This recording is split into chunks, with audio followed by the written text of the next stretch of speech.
Bem-vindo ao canal O Mundo da História. Hoje a gente vai falar um pouquinho sobre o Egito Antigo e sua formação. Vou mostrar algumas imagens para interagir melhor no seu conhecimento.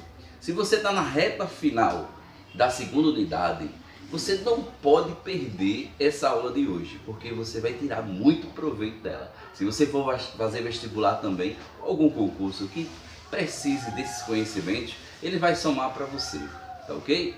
De olho na telinha. Vamos primeiramente desbravar onde fica o território do Egito. O Egito, muita gente confunde achando que ele pertence ao continente asiático. Presta atenção, ele não pertence ao continente asiático. O Egito está situado na África, no continente africano, como mostra o nosso mapa. E faz fronteira com países como Israel, Líbano, Sudão.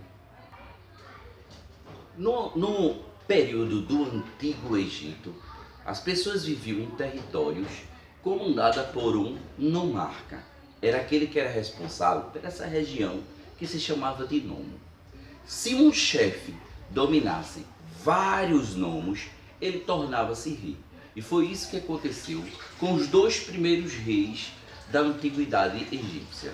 O Egito, ele teve sua formação inicial como um grande chefe do Alto Império e teve também uma grande contribuição do grande chefe do Baixo Império.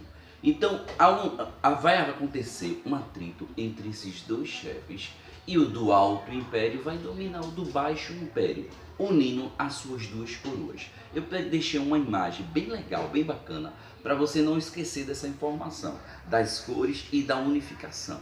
De olho na telinha. Note a imagem aí, que a gente tem a coroa branca, indicando do Alto Egito, e tem a coroa vermelha, indicando do Baixo Egito.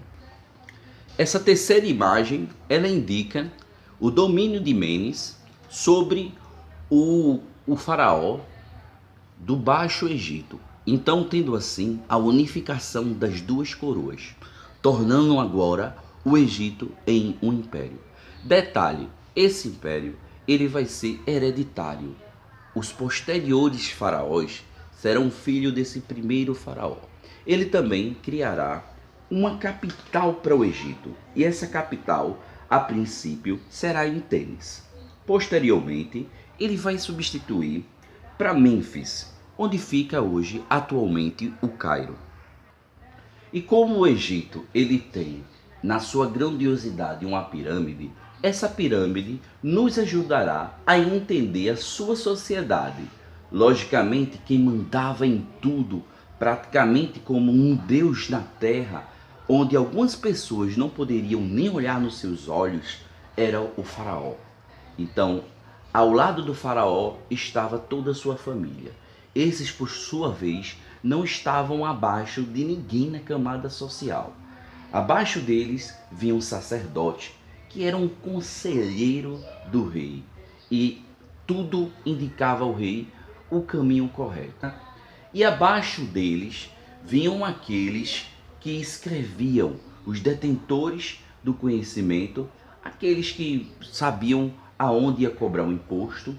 Então esses estavam, por sua vez, acima dos militares, dos coletores de impostos e, logicamente, dos camponeses que carregavam o Egito nas costas, juntamente com os escravos, que um dia podiam ter sido camponês, podia ter sido militar, coletor de impostos. Basta ter atraído uma grande dívida que ele não pôde pagar e, para poder sanar a dívida, trocou por a sua liberdade, ou ser um escravo de guerra. Então, com essa imagem,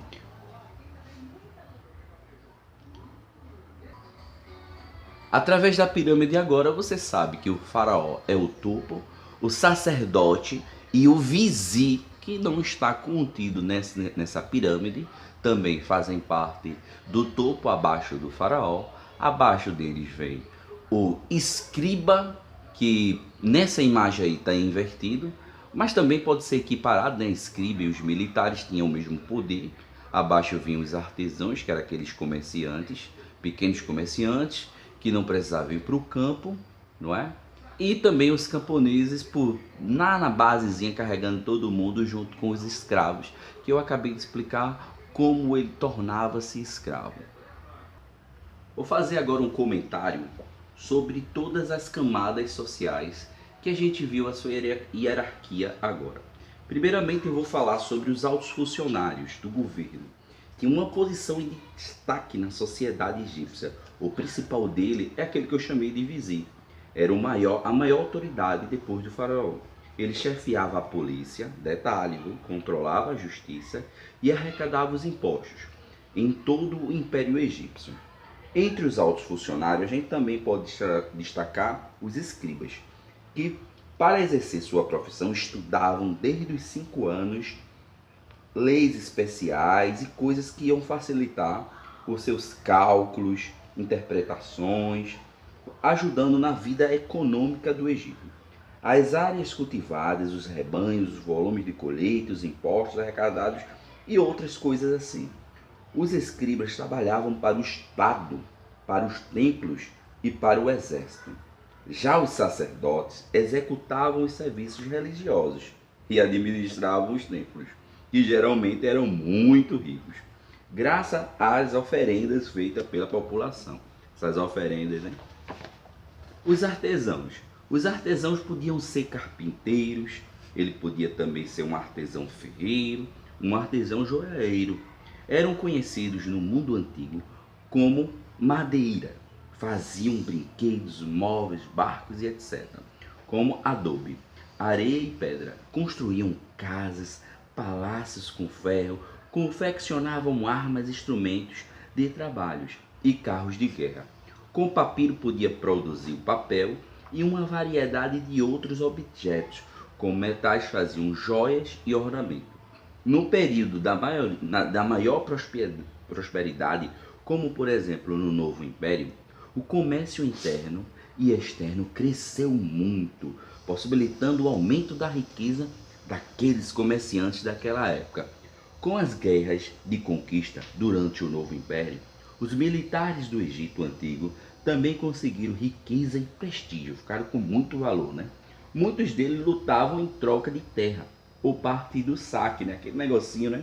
Tomar, né? Realizado durante as guerras. Agora você vai prestar bastante atenção nessa parte bem curiosa, com nomes bem diferentes, que é a parte da religiosidade dos egípcios. Então eu quero que você firme aí a sua atenção diante da telinha, tá? Observe o seguinte, primeiramente, eu quero que você entenda que os egípcios, eles eram politeístas. Poli, vários, ista, deuses. Então eles cultuavam vários deuses. Outro detalhe, existem 3 nomes nas categorias dos deuses egípcios, que você tem que começar primeiro pelo antropomórfico, ou seja, forma de homem esse deus tinha. Então eles tinham as características humanas, mas também havia os deuses zoomórficos, ou seja, forma de animal, né? Animal, forma. Então ele tinha um formato de animal. E a terceira categoria era aquele antropozoomórfico. Ele tinha as 2 características. Ele parecia um pouco com o homem, um pouco com o animal, não é? E era o seu Deus. Então essas 3 formas aí, você identificando numa imagem, você não erra uma questão e você facilmente vai saber distinguir. De olho na telinha?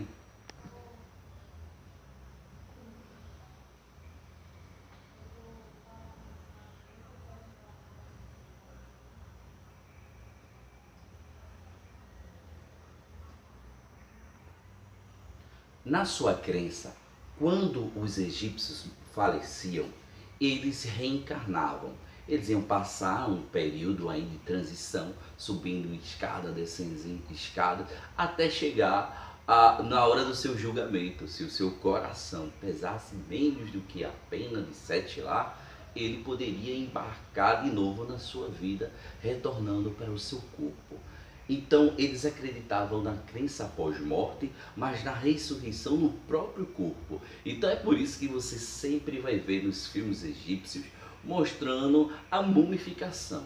essa mumificação era apenas a proteção do corpo para quando a alma reencontrasse, ele se restabelecer ali naquele próprio corpo. Então, como ele ia voltar para o próprio corpo, era muito comum os nobres serem enterrados com todos os seus pertences.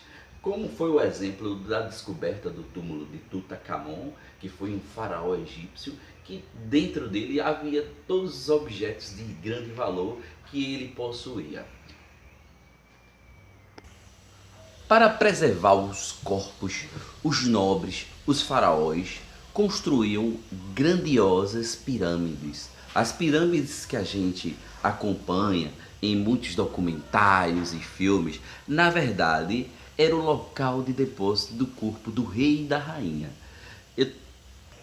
E por dentro, a gente vai ver aí nessa nossa nova imagem como era o funcionamento. A gente tem os degraus até chegar na Câmara do Rei, que tinha um compartimento especial em cima, onde podia colocar os tesouros do rei, né? E tinha lá o vestíbulo, a entrada, tinha um poço, a câmara subterrânea, que também dava acesso à Câmara da Rainha. Então, muitas vezes a pirâmide ela possuía até mais de 100 metros de altura, para dentro dela só ter essas particularidades.